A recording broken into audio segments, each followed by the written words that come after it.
Super star Rajinikanth இப்போ கூலி படத்தில் நடித்து முடிச்சிருக்காரு. இந்த கூலி திரைப்படத்தை லோகேஷ் இயக்கியிருக்காரு. சன் பிக்சர்ஸ் பிரம்மாண்டமாக ப்ரொடக்ஷன்ஸ் பண்ணியிருக்காங்க. அனிருத்தா மியூசிக் பண்ணியிருக்காரு. மேலும் இந்த கூலி திரைப்படம் ஆகஸ்ட் 14ஆம் தேதி அஃபிஷியலாக ரிலீஸ் ஆகும் என சொல்லிட்டாங்க. அதைத் தொடர்ந்து இந்த படத்தோட ப்ரொமோஷன்ஸை படக்குழு இப்போவே ஸ்டார்ட் பண்ணிட்டாங்க.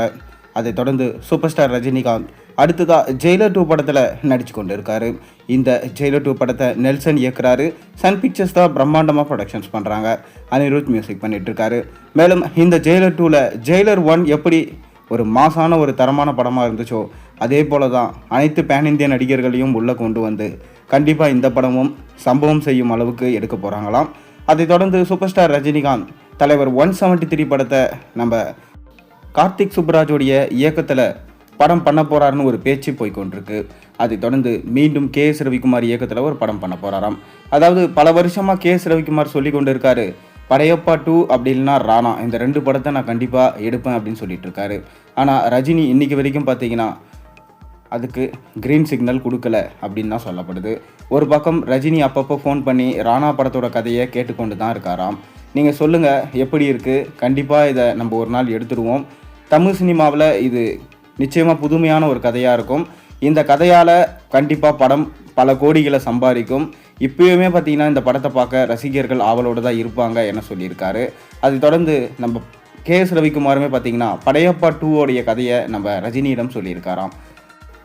ரஜினிக்குமே பார்த்திங்கன்னா அந்த கதை பிடிச்சதுன்னு தான் சொல்லப்படுது. ஆனாலும் ஏதோ சில காரணங்களால் இன்று வரைக்கும் படையப்பா 2 படத்தை எடுக்காமல் இருக்காங்க. அதற்கு முக்கிய காரணம் என்னன்னு பார்த்தீங்கன்னா, ரஜினி அவர்கள் எப்போவுமே பாகம் 2 படங்கள் நடிக்கிறத தவிர்ப்பார். ஆனால் அவர் நடிப்பில் 2ஆம் பாகம் வெளியாச்சுன்னா அது கண்டிப்பாக இப்போ எடுக்க போகிற ஜெயிலர் படமாக இருக்கும். 2.0 படம் இது 2 தான் பார்த்தீங்கன்னா 2ஆம் பாகமாக ரிலீஸ் ஆச்சு. ஏன்னா அந்த படத்தோட கதைகள் அப்படி இருக்கும்போது படையப்பா 2ன்றது ஒரு கமர்ஷியல் படம். இந்த கமர்ஷியல் படத்தை நம்ம இந்த கமர்ஷியல் எலமெண்ட்ஸோடு வந்து பார்த்திங்கன்னா பார்ட் 2 எடுக்கும்போது அந்த படம் ஒர்க் ஆகுமான்றது சந்தேகம் தான். அதனால தான் சந்திரமுகி 2லையுமே பார்த்திங்கன்னா நம்ம ரஜினி நடிக்காமல் விட்டுட்டார். அதை தொடர்ந்து ராகவா லாரன்ஸ் நடித்து மிகப்பெரும் ஃப்ளாப்பான படம் அந்த படம். அந்த மாதிரி இந்த படம் ஆயிடக்கூடாது அப்படின்ற காரணங்களால் தான் பார்த்திங்கன்னா படையப்பா 2வை தவிர்த்துட்டு வராரு. ஆனாலும் ராணா கதையை இன்றைக்கி வரைக்கும் பார்த்திங்கன்னா ரஜினி கேட்டுக்கொண்டு தான் இருக்காராம். விரைவிலே பார்த்திங்கன்னா அதற்கான அஃபிஷியல் அனௌன்ஸ்மெண்ட்டும் வரும் என சொல்லப்படுது. ஒரு வேளை ஏதாவது சந்தர்ப்பம் இருந்தால் கண்டிப்பாக படையப்பா 2 படம் எடுப்பாங்க அப்படின்னு சொல்லப்பட்டு வருது. பொறுத்திருந்து பார்ப்போம். நீங்கள் KS ரவிக்குமாரும் நம்ம ரஜினியும் இணைந்து மீண்டும் படையப்பா 2 அப்படி இல்லைனா ராணா, இந்த 2 படத்தில் எந்த படம் எடுத்தால் நல்லாயிருக்கும்னு நினைக்கிறீங்க? உங்கள் கருத்துக்களை மறக்காமல் கீழே கமெண்ட்டில் சொல்லுங்கள். மேலும் சேனலில் போடுற ஒரு வீடியோஸும் பிடிச்சிருந்தா மறக்காமல் சேனலுக்கு சப்ஸ்கிரைப் பண்ணி லைக் பண்ணுங்கள், பெல் ஐக்கனை ப்ரெஸ் பண்ணுங்கள். அப்போ தான் நான் போகிற வீடியோஸ் எல்லாம் ஒரு நோட்டிஃபிகேஷனாக வந்து சேரும்.